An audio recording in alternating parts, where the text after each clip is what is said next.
Di sini ada producer design. Prosedur desain itu untuk integrasi energi dari kolom hujan atau distilasi dengan proses yang telah disajikan oleh Hindmarsh dan Townsend. Jika kita mempertimbangkan proses HDA pada gambar 894, ini proses HDA-nya.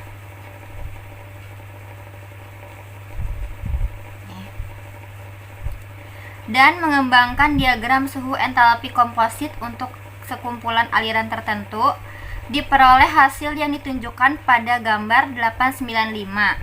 Diagram yang 895 ini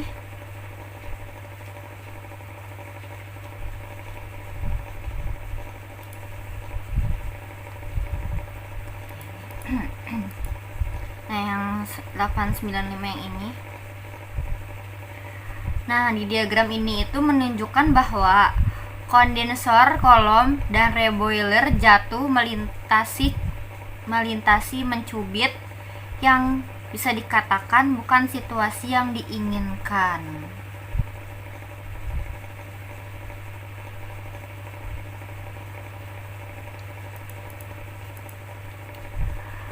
Untuk melihat bagaimana menekan, menggeser kolom, dan mengintegrasikan kolom dengan sisa atau proses terbaik lebih sederhana. Pertama, untuk menghilangkan kolom dari proses. Jadi untuk menghilangkan kolom dari proses bisa dilihat pada gambar 896.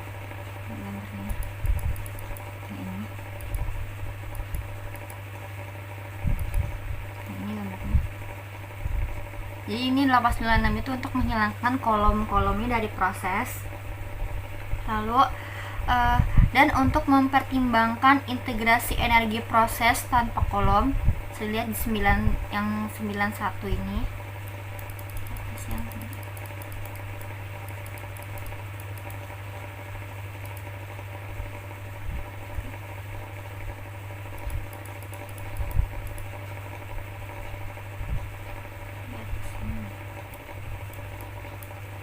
Nah, ini gambar yang 91 ini untuk mempertimbangkan integrasi energi proses yang tanpa kolom. Lalu kurva TH yang sesuai untuk kolom ditunjukkan pada gambar 898. Jadi yang 898 itu sesuai untuk kolomnya di 898.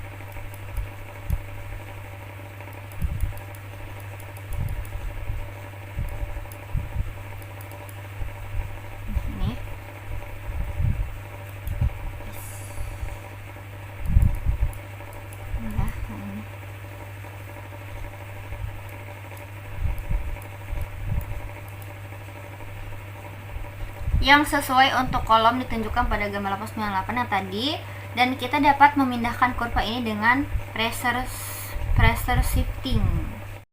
Efek integrasi energi versus optimalisasi yang ini ya. Manfaat yang diperoleh dari integrasi energi dengan kasus dasar laju aliran untuk 6 alternatif yang diberikan pada tabel 810 yang atasnya tabelnya ini.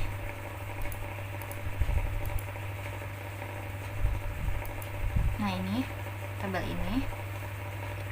Penghematan energi dari integrasi energi turun antara 29 dan 43% yang berada di kisaran yang diperoleh ICI dan Union Carbide. Tetapi penghematan biaya berada di kisaran -1 hingga 5%. Penghematan biaya tidak sedramatis itu karena biaya bahan baku yang mendominasi proses ekonomi.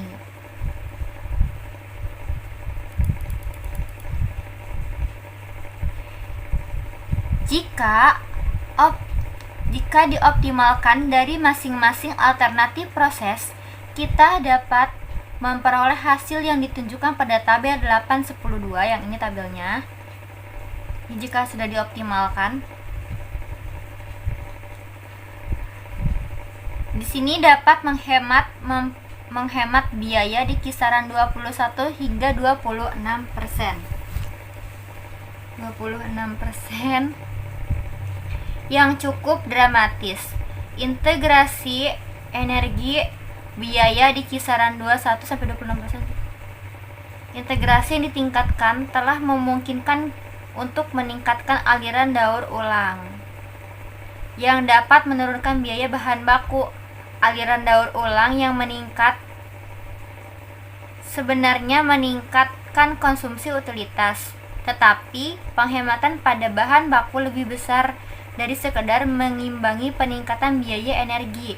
Hal serupa didapatkan oleh Duran dan Grossman, M.A. Duran and Grossman. Jadi kita melihat bahwa dapat menukar penghemat dari integrasi energi yang lebih baik dengan penghematan bahan baku.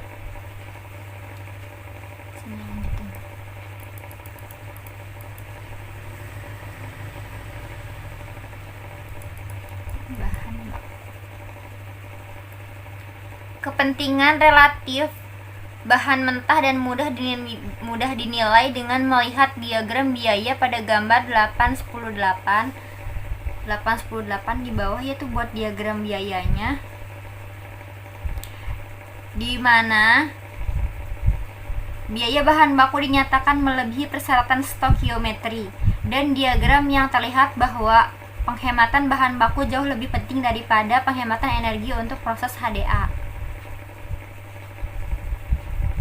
Selanjutnya ada sensitivitas penghematan optimal.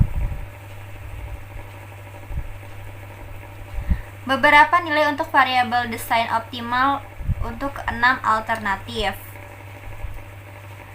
serta prosedur pendekatan yang dibahas dalam Sek 8.3 yang ditampilkan pada tabel 8.10.3. Tabelnya ada di bawah 8.10.3.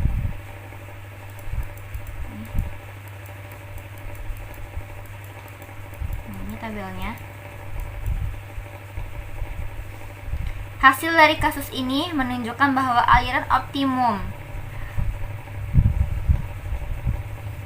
cukup tidak sensitif terhadap perubahan dalam jaringan heat exchanger, asalkan diperoleh pemulihan energi yang mendekati maksimum.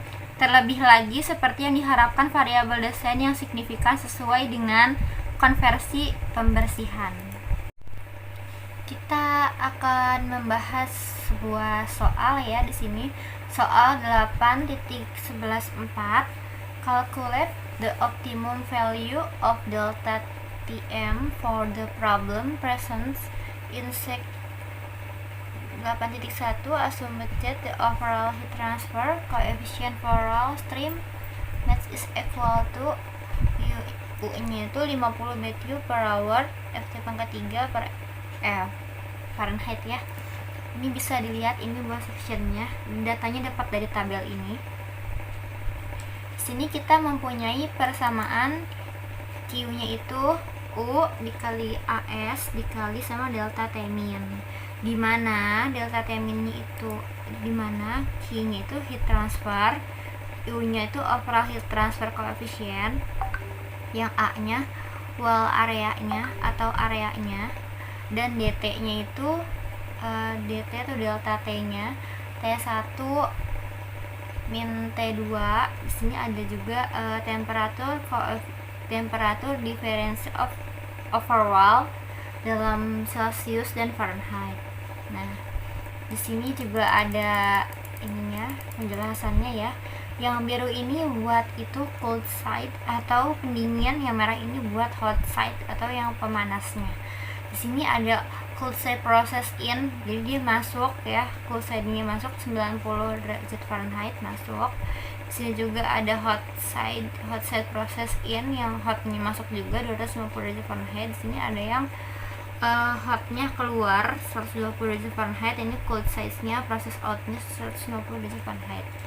Dikarenakan A-nya tidak diketahui, maka menggunakan rumus ini ya. Delta Tmin sama dengan T1 min T2 dikurang T2 min T1 ln T1 min T2 dibagi T2 min T1, dimana T1 itu inlet tube side fluid temperaturnya atau temperatur inletnya, T2 nya itu outlet cell-nya, dan di sini juga ada T2 besar outlet tube side-nya, T1 yang ini inlet cell side fluid temperaturnya. Jadi dari persamaan yang tadi diisi yang ini, delta T M1 nya 250 dikurang 150 min 120 min 90 dibagi ln 250 min 150 dibagi 120 min 90, akhirnya didapatkan 100. Ini yang ini 100, terus yang ini kimia min 30 ya, terus ini 100 dikurang 30 ln ya. Lalu didapatkan dari hasil ini 270, lalu ini ln-nya 1,20 didapatkan 120 Fahrenheit. Sini kita ada delta T M2 nya 200 dikurang 190 min 100 dikurang 130 ln 200 min 190 dikurang dibagi 100 min 130. Jadi didapatkan ini ya hasilnya min 0,36 Fahrenheit. Jadi optimum value of delta T min-nya 0,36 Fahrenheit. Berikut ada pembahasan soal yang 8.11 ya. For one of the design problem that you have considered, assume a value for delta T min and include the heat effect in the separator system. Ini ada data alirannya. Lalu kita buat diagram dari tabel 1 dengan delta min 10 derajat Celcius dan dibuat juga suhu intervalnya. Seperti ini ya. Setelah itu kita melakukan perhitungan dengan setiap interval menggunakan rumus ini. QI sama dengan sigma FCP hot min sigma FCP cold delta TI.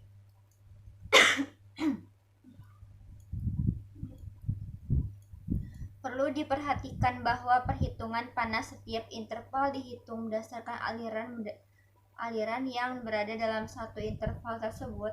Kita ambil contoh interval 3 pada gambar 1.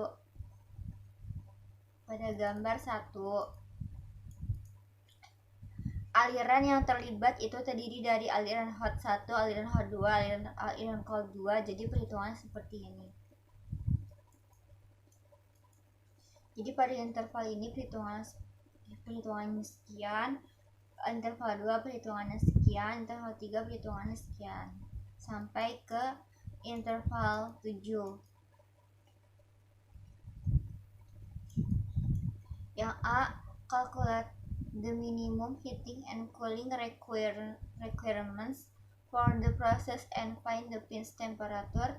Ini untuk mencari pinch temperaturnya bisa terlebih dahulu membuat simulasi menggunakan Q yang telah dihitung pada gambar 2. Selain itu, mencari pinch temperatur simulasi juga dapat menemukan heating yang dibutuhkan dan cooling yang dibutuhkan selama prosesnya. Dari gambar 2 yang ini, kita dapat menemukan min 7,5 merupakan transfer panas defisit atau panas yang tersedia yang tersebar. Jadi kita coba memasok 7,5 ini dari utility yang dapat dilihat pada gambar 3. Di gambar 3-nya.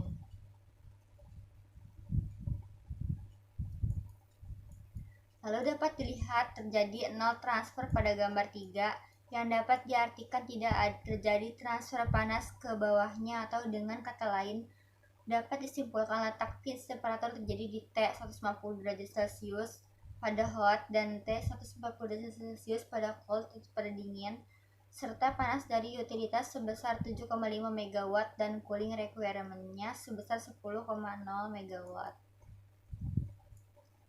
Yang B-nya ada do any of distillation column for across the pins of suppressor, shift this column and recalculate the minimum heating and cooling loads. Itu tidak ada desain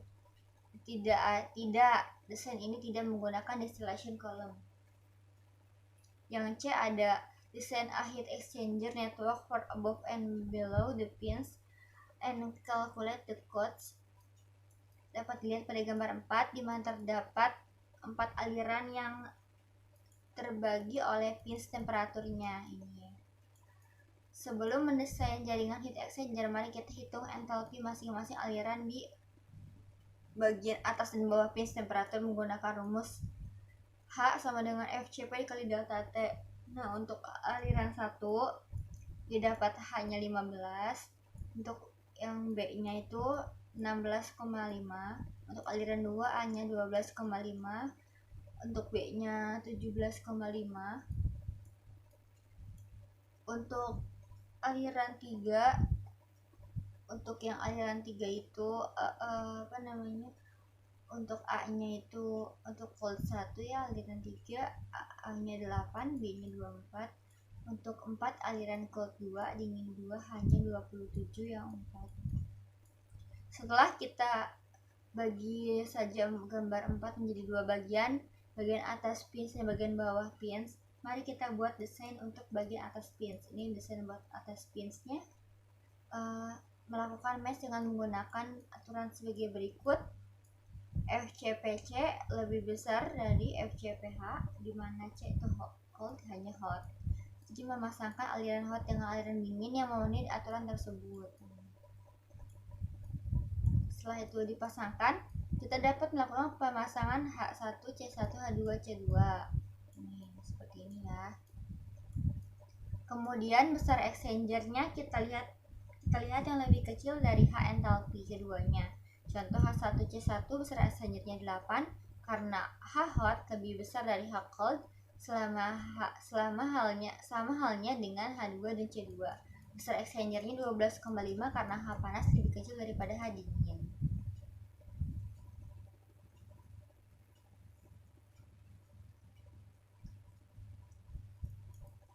Lalu karena aliran H1 kurang 7 untuk memenuhi 15, maka kita menambahkan exchanger H1 min C2 dengan besar exchangernya 7. Demikian pula dengan C2 kurang 7,5 untuk memenuhi 27, maka hal ini ditambahkan dengan heating requirement yang telah kita dapatkan, yakni 7,5 MW. Seperti ini ya. Selanjutnya kita menghitung bagian bawah pinsnya. Seperti ini bagian bawah pinsnya. Lalu dapat mengikuti aturannya FC cold lebih kecil dari FC hot. Jadi kita dapat memasang H2 min C1 ini. Besar exchanger H2 min C1 adalah 17,5 karena H yang kecil adalah 17,5. Nah, karena cooling requirement-nya hanya dapat memasok 10, maka kita perlu memasangkan lagi untuk memenuhi aliran C1. Kita perlu memasang H1 min C1 dengan exchanger sebesar 6,5 yang bila dijumlahkan dengan 17,5 hasilnya adalah 24. Nah, untuk aliran H1 kan kurang 10 ya. 165 min 65 nilainya 10, disuplai oleh cooling requirement yang juga sudah kita dapatkan, yakni 10 MW. Lalu kita satukan bagian yang telah dipisahkan seperti ini. Contoh cost-nya ya. Yang D sekarang, how many loops cross the pins, how can you break the loops. Yang D itu loops yang melewati, terdapat 2 loop. Ini ada loop yang satu, ini ada loop kedua. Untuk memutuskan loop, kita perlu prioritaskan besaran exchanger yang lebih kecil. Dalam soal ini adalah loop 1, jadi kita perlu memutuskan loop 1 lebih dahulu. Diputus loop satunya ya. Yang ini lalu 6,5 MW dihapuskan, disalurkan ke aliran 1 dan perlu penyesuaian seperti pada gambar di atas, yang hasilnya seperti pada gambar di bawah. Ini setelah diputus jadi kayak gini. Sekarang memutuskan loop 2, yang ini loop 2 yang diputuskan, dan memutuskan exchanger 3 karena yang paling kecil, dan jadinya seperti ini.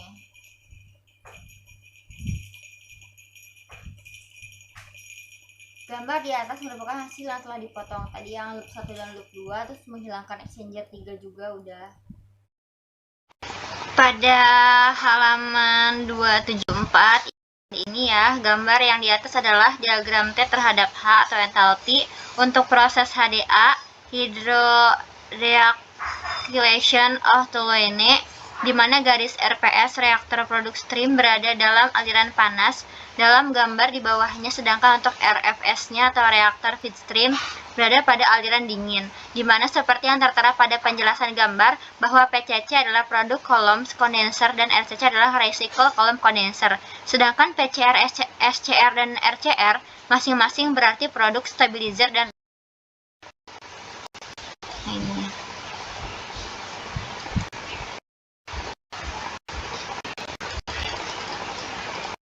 sini juga ada ini proses HDA dengan penukar panas umpan-umpan limbah cair yang merupakan alternatif lain dari desain 8.1.